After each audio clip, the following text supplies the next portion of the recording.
ప్రపంచం నలుమూలల నుండి తాజా వార్తలతో మీ ముందుకు వస్తున్నాం. ఇదే సూర్య 24 న్యూస్. అండి, అల్లూరు సీతారామరాజు జిల్లా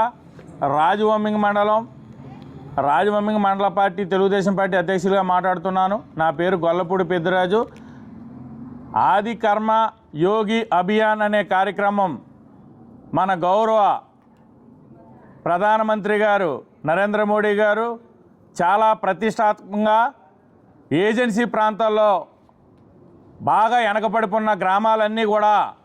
అభివృద్ధి పదాన్ని నడిపించాలనే ఆలోచనతో నరేంద్ర మోడీ గారు ప్రధానమంత్రి గారు, అలాగే మన గౌరవ ముఖ్యమంత్రి చంద్రబాబు నాయుడు గారు, పంచాయతీరాజ్ మినిస్టర్ పవన్ కళ్యాణ్ గారు, ఈ ముగ్గురు కలిపి మన ఏజెన్సీలో ఉన్న గ్రామాలని అభివృద్ధి చేయాలనే ఆలోచనతో మొదట విడతగా 14 గ్రామాలు, అలాగే రెండో విడతగా 33 గ్రామాలు, మొత్తం 51 గ్రామాన్ని మరి అభివృద్ధి కార్యక్రమాలకి, అలాగే అక్కడున్న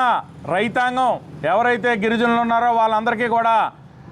సాగునీరుకి కూడా ఉపయోగపడే విధంగా బోర్లు అయితే బోర్లు, అలాగే కరెంటు ద్వారా, అలాగే సోలార్ ద్వారా ఏ అవసరాలు ఉంటే డ్రైనేజీ కానీ రోడ్లు కానీ అన్ని మౌలిక సదుపాయాలు కల్పించాలనే ఆలోచనతో స్పెషల్ ఆఫీసర్లని కలెక్టర్ గారి ద్వారా, అలాగే ఐటీడీఏ పిఓ గారి ద్వారా ఎంపీడీఓ గారికి ఆదేశాలు ఇచ్చి ఇప్పుడు 33 గ్రామాల్లో కూడా ఏ విధమైన మౌలిక సదుపాయాలు కావాలో అవన్నీ కూడా అక్కడున్న ప్రజలందరినీ కూడా ప్రతి వీధి తిరిగి అక్కడున్న సమస్యలను గుర్తించి ఇవన్నీ కూడా యాక్షన్ ప్లాన్ ఆ గ్రామంలో ఉన్న ప్రతీది కూడా పరిశీలించి అవన్నీ కూడా నమోదు చేసి మరి పిఓ గారికి పంపించడం జరుగుతుంది. స్పెషల్ ఆఫీసర్గా ఒకరు, అలాగే సచివాలయం సిబ్బంది, పంచాయతీ సెక్రటరీ గారు, అక్కడున్న ప్రజాప్రతినిధులు అందరూ కలిసి ఈ కార్యక్రమం చేయాలని మరి గౌరవ నరేంద్ర మోడీ గారు ప్రధానమంత్రి గారు చాలా ప్రతిష్టాత్మకంగా చేయడం జరుగుతుంది. అలాగే మా గౌరవ ఎమ్మెల్యే మిర్యాల శిరీష దేవి గారు కూడా ఈ గ్రామాలన్నీ కూడా ప్రతిపాదనలన్నీ కూడా అతి తొందరలో పూర్తి చేయడం జరుగుతుంది. ఇవన్నీ కూడా మన మండలంలో అభివృద్ధి పదానికి ముందుకెళ్లే విధంగా ఇవన్నీ కూడా శాంక్షన్ చేసే విధంగా మన గౌరవ ఎమ్మెల్యే మిర్యాల శిరీషాదేవి గారు కూడా తొందరగా స్పందించి మన పిఓ గారు, కలెక్టర్ గారు బాగా వెనకబడిపోయిన గ్రామాలన్నీ కూడా అభివృద్ధి దిశగా ముందుకు తీసుకెళ్లే విధంగా చర్యలు తీసుకోవాలని కోరుకుంటూ నరేంద్ర మోడీ గారి ప్రధానమంత్రి గారికి, అలాగే ముఖ్యమంత్రి చంద్రబాబు నాయుడు గారికి, అలాగే ఉప ముఖ్యమంత్రి పవన్ కళ్యాణ్ గారికి, అలాగే మా ఎమ్మెల్యే శిరీషాదేవి గారికి మరి ధన్యవాదాలు తెలియపరుస్తున్నాం. ఇవన్నీ కూడా